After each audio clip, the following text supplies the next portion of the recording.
সালামু আলাইকুম পোলাপান। আজকে একটা ভাইরাল টপিক নিয়ে আলোচনা করব, সেটা হচ্ছে রুট টেন এক্স এর ইন্টিগ্রেশন। হঠাৎ করে এই প্রবলেমটা অনেক বেশি ভাইরাল হয়ে গেছে এবং জানো তোমরা কি কারণে। তো আসলে অনেকে অনেক জায়গায় খুঁজতেছো, সহজভাবে বুঝতেছো না। তো আজকের এই ভিডিওটা তাদের জন্য। আহ, খুব সহজে আমি এক্সপ্লেন করবো এই প্রবলেমটা, যাতে করে তোমরা খুব ইজিলি বুঝতে পারো। ঠিক আছে? আর তোমাদের যাদের অসুবিধা তারা চাইলে এই ভিডিওটা তাদেরকে রেফার করতে পারো। ঠিক আছে? তো চলো শুরু করি। সেটা হচ্ছে রুট টেন এক্স এর ইন্টিগ্রেশন। সবার একটা জিনিস মনে রাখবো সবার আগে, সেটা হচ্ছে রুট রুট থাকা মানে হচ্ছে একটা ঝামেলা। এটাকে আমাকে ক্যান্সেল আউট করতে হবে।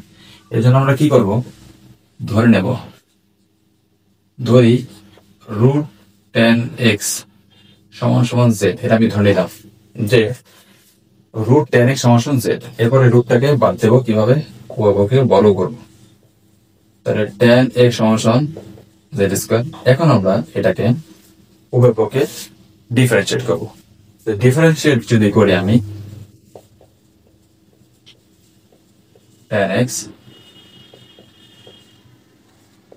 z স্কোয়ার এক্স, এটা কত হবে, sec স্কোয়ার এক্স।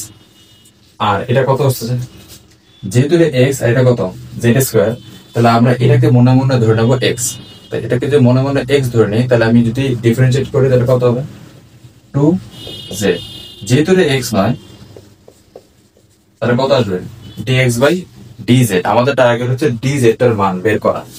তাহলে ডিজেড এর মান বের করি, ডিএক্স এর মান যদি বের করি, তাহলে two z into d z by sec square. আর এই সেক স্কোয়ার সমস্যা আমি একবারে লিখবো one plus ten square. One plus কত, টেন স্কোয়ার এক্স। তাহলে two z d z by one plus ten square. এখন এই টেন স্কোয়ার সমস্যা কি ছিল, টেন এক্স সমস্যা ছিল জেড স্কোয়ার। তাহলে টেন স্কোয়ার এক্স সমস্যা কত, z to the power four. তাহলে one plus z to the power four. One plus কত, z to the power four. এইটা আমি এখানে রিপ্লেস করবো। তাহলে এটা যদি রিপ্লেস করি তাহলে কত হয় দেখো তো। তাহলে রুট টেন এক্স সমস্যা কি দেখছিলাম, z into into d x সমস্যা কত, two z into d z. Two z into d z by এটা কত, one plus z to the power four. One plus কত, z to the power four. এরপরে calculation করো, তাহলে two z square one plus z to the power four d z. এখন এই Z স্কোয়ারটাকে কাটার জন্য আমরা একটা কাজ করবো, সেটা উপর নিচ জেড স্কোয়ার দ্বারা ভাগ করবো। তাহলে কত হয় দেখো, এখানে হবে টু, এখানে হবে কত, এখানে হবে হচ্ছে Z square one by Z square into D Z. কি করলাম, এই Z Z to the power four কে যদি আমি জেড স্কোয়ার দ্বারা ভাগ করি, তাহলে জেড স্কোয়ার আর ওয়ান ওয়ানের নিচে টু জেড স্কোয়ার আসছে। ওকে, এরপরে যেটা করবো সেটা হচ্ছে, দেখো এই লাইনটা একটু বোঝার চেষ্টা করো, এই লাইনটা একটু বোঝার চেষ্টা করো।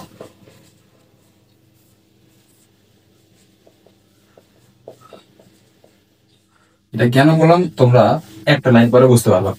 আমরা কি করলাম, one plus one by Z square plus one minus one by Z square.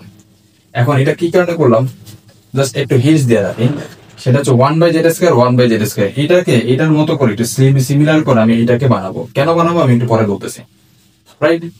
এরপর এটা ভাগ করে দাও, ওয়ান বাই ওয়ান বা one plus one by Z square plus one by Z square, এটা হচ্ছে ডি জেড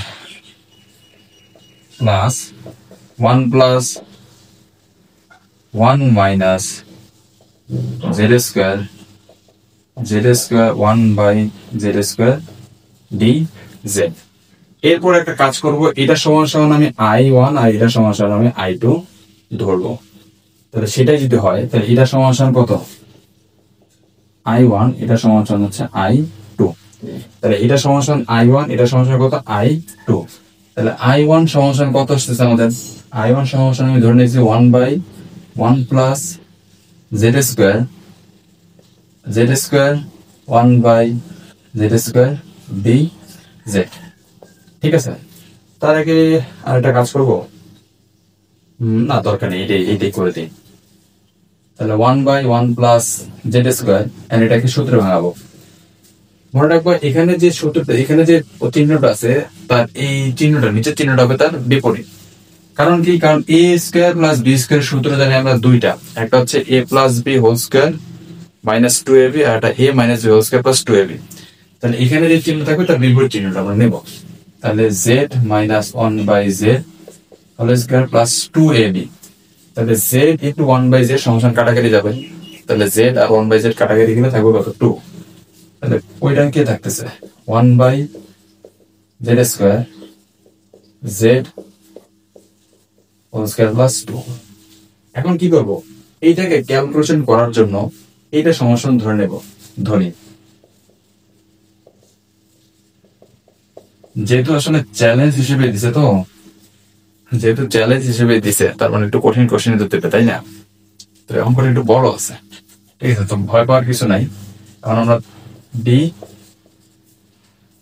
ভয় পাওয়ার আসলে কিছু নাই, অঙ্ক সহজই, বাট প্রসেসটা একটু বড়, ঠিক আছে? যেহেতু চ্যালেঞ্জ হিসেবে দিছে একটু কঠিন কোশ্চেন তো দিবে, তাই না?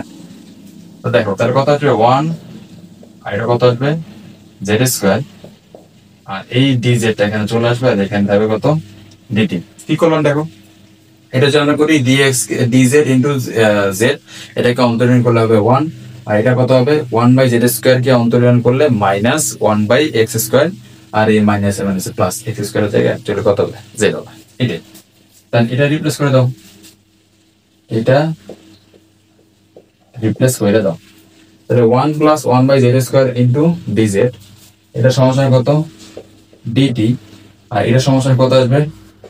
টি স্কোয়ার 2। এখন দেখো, কোথায় কোথায় এখানে তোমরা অন্তরীকরণ চিহ্ন দিতে ভুলে গেছি। তাহলে ডিটি টি স্কোয়ার প্লাস √2 হোল স্কোয়ার। তাহলে দেখো তো এটাকে এই সূত্রে করো না, dx a square plus x square সমান কত? 1/a tan inverse x/a plus c। তাহলে এই ফরম্যাটে চলে আসছে, তাহলে এই ফরম্যাটে যদি আসে তাহলে বসাই দাও মান, তাহলে কত আসবে? 1/a tan inverse x/a plus c, তাই তো? এখন এই t এর মানটা জাস্ট বসাই দাও, 1/√2 tan ইনভার্স t সমান কত? z minus 1/z divide by √2 প্লাস c 1/√2 tan ইনভার্স, তাহলে কত আসবে? z স্কোয়ার মাইনাস 1, আর এখানে আসবে 2√2 ইন্টু z প্লাস c। তাহলে এই ভ্যালুটাই আমরা এখানে বসাই দেব। তাহলে বসাই দেব 1/√2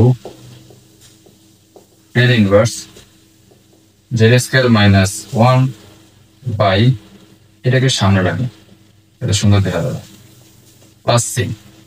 আর বাদ বাকি কে থাকলো? i2 এর মানটা খালি আমরা বের করবো, i2 এর মানটা আমরা এখন খালি বের করবো, i2 এর মান খালি বের করবো। এটা মুছে দিই, সমস্যা নেই, এটা মুছে দিই, এটা মুছে দিই। তাহলে i2 সমান কত? i2 সমান হচ্ছে ইন্টিগ্রেশন 1 মাইনাস 1/z স্কোয়ার, আর z square 1/z square dx। ওকে, তাহলে সিম্পলি কাজ করো, এখানে মাইনাস থাকলে এখানে প্লাস দিতে হবে, whole square minus 2 into D z. বারবার এক্স দিচ্ছি কেন? তাহলে জেড হবে। আবার সে একই কাজ, এটা সমান ধরে না,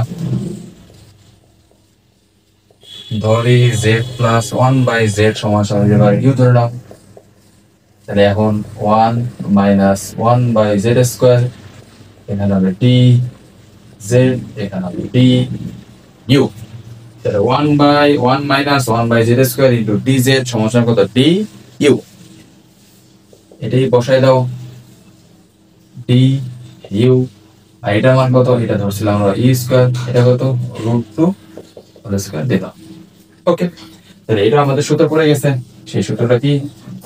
dx সেই সূত্র হচ্ছে কি x square minus a square, এটার ভ্যালু হচ্ছে 1/2a ln ln x minus a x plus a plus c. 1/2a ln x minus a by x plus a মান বসে দাও। 1/2a এ মানে কত √2 ln u minus a u plus a plus c। এখন u এর মানটা just বসায় দাও। √2 ln u সমস্যা কত 1 minus 1/z square minus √2 1 minus 1/z square plus √2 plus c 1/2 √2 ln। এখন কি করবো এই z স্কয়ার লসাগু নেব, নিয়ে নাও। তাহলে z square minus 1 minus √2 z, এখানে z square minus 1 plus √2 z plus c, এই মানটা এখানে বসাই দাও। এই মানটা এখানে বসিয়ে দাও প্লাস 1/2 √2 ln, একটু সাজাই লিখি আমরা, minus √2 z minus 1 z square plus √2 z minus 1। আমরা যেহেতু ইন্টিগ্রেশনের জন্য একটা ধ্রুবক ইউজ করা যায়, সেহেতু আমরা একটাই ইউজ করবো, একাধিক ইউজ করার দরকার নেই, কারণ একাধিক ইউজ করা যে কথা একটা ইউজ করাও একই কথা। তাহলে এই হচ্ছে আমাদের টোটাল ভ্যালু, এই হচ্ছে আমাদের টোটাল ভ্যালু, এই হচ্ছে আমাদের টোটাল ভ্যালু। এখন চাইলে তুমি এখানে জেড এর মান এখানে বসাই দিতে পারো, নাও বসাই দিতে পারো, তবে বসাই দেওয়া তো ভালো। আশা করা যায় তোমরা এই বাকি কাজটা করতে পারবে। তো প্রবলেমটা একটু প্রবলেমেটিকই ছিল, কঠিনই ছিল, সহজ ছিল না, তবে একটু লেন্থি ছিল। তো এই হলো আমাদের প্রবলেম, তো এই হচ্ছে আমাদের প্রবলেম। আশা করি তোমাদের যারা বুঝতে অসুবিধা হচ্ছে তোমরা এখন এই ভিডিওটা ক্লিয়ারলি বুঝতে পারবে। তো সবাইকে অনেক অনেক ধন্যবাদ। আসসালামু আলাইকুম সবাইকে।